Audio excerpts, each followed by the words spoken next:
Hello viewers, আসসালামু আলাইকুম। আশা করি সকলেই ভালো আছেন। আজকের ভিডিওর মাধ্যমে দেখাবো যেভাবে আপনার হাতে থাকা মোবাইল ফোনের স্ক্রিন সরাসরি আপনার বাসায় থাকা টিভিতে দেখতে পারেন। এক্ষেত্রে আপনি চাইলে আপনার মোবাইল ফোনে থাকা ভিডিও, ফটো, গেমস থেকে শুরু করে আপনি যা কিছু করতে চাইবেন সব কিছুই আপনার বাসা থেকে স্মার্ট টিভিতে দেখতে পারবেন। আর এই মুহূর্তে আমার কাছে ফিউশন ব্র্যান্ডের 40 ইঞ্চি স্মার্ট টিভি রয়েছে এবং বাজারে যে স্মার্ট টিভিগুলো আছে প্রত্যেকটারই বিশেষ সুবিধা হচ্ছে আপনি চাইলে এই টিভিগুলোতে মাউস অথবা কিবোর্ড লাগিয়ে টিভিগুলোকে কন্ট্রোল করতে পারবেন। এছাড়া আপনি চাইলে HDMI এর সুবিধা নিতে পারবেন, মানে HDMI পোর্ট থাকবে টিভিগুলোতে। আপনি চাইলে আপনার বাসার কম্পিউটারের মনিটর হিসেবে ব্যবহার করতে পারবেন। এছাড়া আপনি সরাসরি এই স্মার্ট টিভিগুলোর মাধ্যমে টিভি চ্যানেলগুলো দেখতে পারবেন। আর আজকের ভিডিও থেকে আমরা দেখাবো যেভাবে আপনার হাতে থাকে স্মার্টফোনকে সরাসরি টিভিতে দেখতে পারেন। আর এই টিভি নিয়ে আমাদের একটি ফুল রিভিউ ভিডিও আছে, আপনি চাইলে আই বাটনে ক্লিক করে আমাদের আগের ভিডিওটি দেখতে পারেন। আমাদের আজকের স্পন্সর টিভি বাজার, Japan city garden, Tokyo square level 6 এ তাদের সব ফিউশন ব্র্যান্ডের বেসিক টিভি থেকে শুরু করে স্মার্ট টিভি অর্থাৎ ফিউশন ব্র্যান্ডের সমস্ত টিভি পাবেন তাদের কাছে। দোকানের ঠিকানা, address, phone number, Facebook page এবং ওয়েবসাইট থাকলো ভিডিও ডেসক্রিপশন বক্সে। ওকে, এই হচ্ছে আমার বাসার স্মার্ট টিভি এবং টিভিটি অন করা আছে, আপনারা দেখতে পাচ্ছেন। আর এই হচ্ছে টিভির রিমোট এবং রিমোট দিয়ে অবশ্যই টিভিটি কন্ট্রোল করতে হবে। এবং দেখতে পাচ্ছেন টিভিতে TV port, AV port, HDMI port সব ধরনের পোর্ট আছে। আমাদের একটু কষ্ট করে খুঁজে বের করতে হবে মিরাকাস্ট। এবং এখান থেকে আমি বিভিন্ন রকম সেটিংস দেখতে পাচ্ছি। আমি এখান থেকে মাই অ্যাপে আসলাম এবং আসার পর দেখতে পাচ্ছেন এই হচ্ছে মিরাকাস্ট। জাস্ট এখানে একবার ক্লিক করব এবং ক্লিক করার সাথে সাথে দেখতে পাচ্ছেন এখানে মিরাকাস্ট লেখা চলে আসছে। আর নিচের দিকে দেখতে পাচ্ছেন ওয়েটিং ফর কানেক্টিং।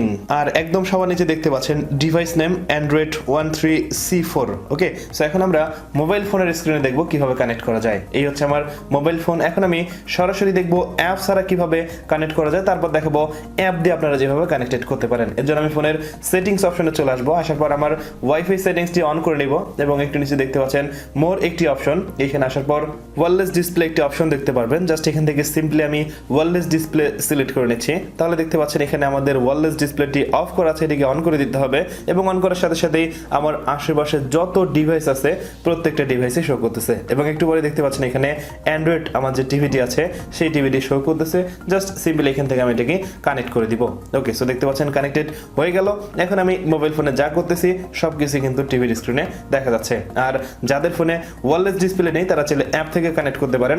এর জন্য সরাসরি গুগল প্লে স্টোরে এসে সার্চ করবেন মিরাকাস্ট, তাহলে অসংখ্য অ্যাপ পাবেন। প্রত্যেকটা অ্যাপেরই কাজ সেম। ঠিক আছে, আমি এই অ্যাপটা থেকে দেখাচ্ছি। জাস্ট অ্যাপটি ওপেন করলাম এবং ওপেন করার পর আপনাদের যাদের ফোনে এই অপশনটি নেই, মানে হচ্ছে ওয়্যারলেস ডিসপ্লে নেই, তাদের ফোনে ম্যানুয়ালি ব্লুটুথের মধ্যে করেই আপনার এই ডিভাইসগুলো শো করবে। সেখান থেকে আপনি সিম্পলি কানেক্ট করে নিলে খুব ইজিলি আপনার বাসার টিভিতে আপনার মোবাইল ফোনের স্ক্রিনটি মিরর করতে পারবেন। অলরাইট, সো এই ছিল আজকের ভিডিও। আমি আশা করি আপনারা বুঝতে পেরেছেন যেভাবে মোবাইল ফোনের স্ক্রিন সরাসরি মিরর করে টিভিতে কনভার্ট করে দেখতে পারেন। আর এতক্ষণ আমি ক্যামেরার পিছনে থেকে কথা বলছি, এখন যদি একটু সামনে থেকে প্র্যাকটিক্যাল ভিউ দেখাই তাহলে আপনারা আরও বেশি ক্লিয়ার হতে পারবেন। এর জন্য সরাসরি আমি আমার এই যে ডিভাইসটি, এটি পাশে যে টিভিটি আছে দেখতে পাচ্ছেন, কানেক্ট করে নিলাম। রেডি টু কানেক্ট লেখা আসলো। সো এখন কানেক্ট হয়ে গেছে। জাস্ট ব্যাক করব।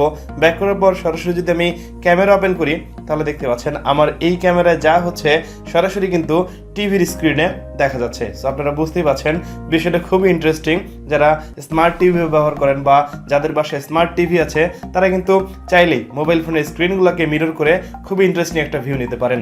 আর ভিডিওটি ভালো লাগলে অবশ্যই লাইক করবেন, কমেন্ট করে অবশ্যই আপনার মূল্যবান মতামত জানাবেন। আর আপনি যদি চ্যানেলে নতুন দর্শক হন অথবা যদি মনে করেন আমার এই চ্যানেল থেকে শিখতে পাচ্ছেন তাহলে অবশ্যই সাবস্ক্রাইব করবেন এবং নোটিফিকেশন এখানে ক্লিক করেন পরবর্তী ভিডিওগুলো দেখার জন্য। সবাই ভালো থাকবেন, সুস্থ থাকবেন। কথা হয় পরবর্তী ভিডিওতে। আজকের মতো এখানে শেষ করছি।